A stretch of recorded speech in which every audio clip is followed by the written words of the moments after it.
Welcome to recipes in my way. இன்றைக்கி நம்ம அருமையான சுவையில் வீடே மணக்கிற அளவுக்கு கருப்பு கொண்ட கடலை குழம்பு தான் செய்ய போகிறோம்.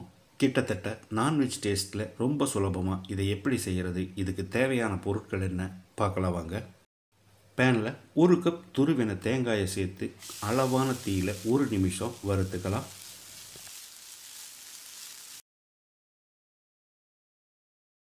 லேசாக செவக்கிற அளவுக்கு வறுபட்டுருச்சு. இதில் 1 கொத்து கருவேப்பிலை, 1.5 டேபிள் ஸ்பூன் மிளகாய்த்தூள்,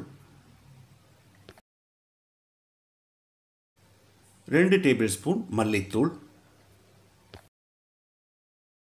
1/2 டேபிள் ஸ்பூன் சீரகத்தூள், 3 டேபிள் ஸ்பூன் செட்டிநாடு மசாலா. உங்கள்கிட்ட செட்டிநாடு மசாலா இல்லைன்னா நம்ம சேனலில் வீடே மணக்கிற அளவுக்கு செட்டிநாடு மசாலா வீடியோ போட்டிருக்கோம். அந்த வீடியோவோட லிங்கை டிஸ்கிரிப்ஷன் பாக்ஸில் கொடுக்குறேன், பார்த்து செஞ்சுக்கோங்க. 1 டீஸ்பூன் கசகசா சேர்த்து ஒரு 30 செகண்ட் இதை வறுத்துக்கலாம்.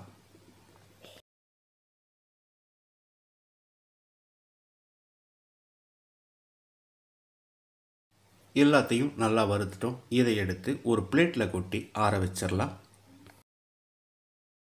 குக்கரில் 2 டேபிள் ஸ்பூன் தேங்காய் எண்ணெய். இதுக்கு தேங்காய் எண்ணெய் தான் நல்லாயிருக்கும். செட்டிநாடு மசாலா சேர்க்கறதால பட்டை கிராம்பு எதுவும் தேவையில்லை. 1 டீஸ்பூன் சோம்பு, கொஞ்சமாக கருவேப்பிலை, சின்னதாக 1 பச்சை மிளகாய், இது ஆப்ஷனல் தான். 150 கிராம் அளவுக்கு 2 பெரிய வெங்காயத்தை பொடியாக நறுக்கி வச்சுருக்கேன், இதை போட்டுக்கலாம். வெங்காயத்தை செவந்து வர அளவுக்கு வதக்கிடலாம்.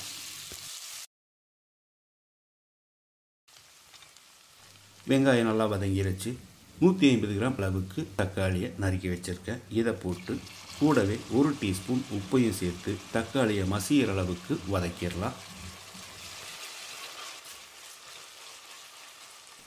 தக்காளி நல்லா மசிகிற அளவுக்கு வதங்கிருச்சு. 1 டேபிள் ஸ்பூன் இஞ்சி பூண்டு விழுது சேர்த்து பச்சை வாசனை போகிற அளவுக்கு ஒரு 30-40 செகண்ட் ஃப்ரை பண்ணி விட்டுடலாம்.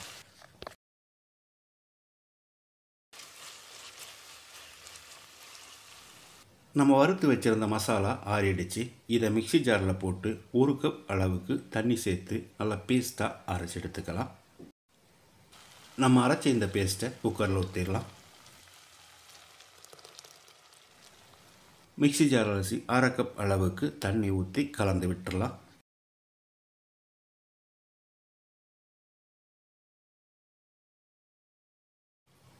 ஒரு கப் கொண்டக்கடலை 200 கிராம் அளவு. இதை ஒரு நைட் ஃபுல்லாக ஊற வச்சு எடுத்து வச்சுருக்கேன். இதில் தண்ணியை வடிச்சிட்டு கடலையை போட்டுடலாம்.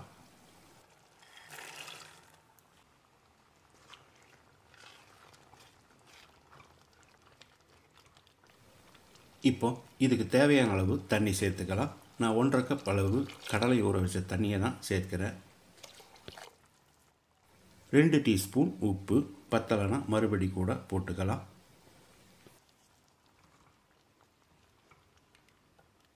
உப்பு சேர்த்து கலந்து விட்ட பிறகு ஒரு 5 நிமிஷம் இது நல்லா கொதித்து வரட்டும்.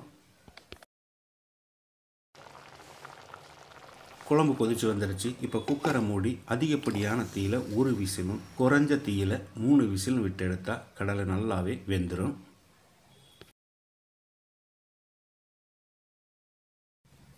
நாலு விசில் வந்து ப்ரெஷர் அடங்கிருச்சு. இப்போ திறந்துடலாம்.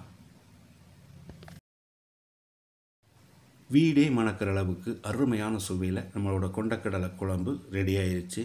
ஒரு 5 நிமிஷம் ஸ்டவ் பற்ற வச்சு கொதிக்க விட்டுடலாம். இதோடைய கொஞ்சமாக பொடியாக நறுக்கின மல்லி இலையும் தூவி கலந்து விட்டுடலாம். சாதம், சப்பாத்தி, பரோட்டா, கேரளா புட்டு எல்லாத்துக்கும் பொருத்தமாக நான்வெஜ் டேஸ்ட்டில் நான் செஞ்சுருக்கிறேன் இந்த கொண்டக்கடலை குழம்பை இதே மாதிரி இதே அளவுகளோடு நீங்களும் செய்து பாருங்கள். இந்த வீடியோ பிடிச்சிருந்தால் லைக் பண்ணுங்கள், கமெண்ட் பண்ணுங்கள், ஷேர் பண்ணுங்கள். சப்ஸ்கிரைப் பண்ணாதவங்க சப்ஸ்கிரைப் பண்ணுங்கள். மறக்காமல் பெல் பட்டனை கிளிக் பண்ணுங்கள்.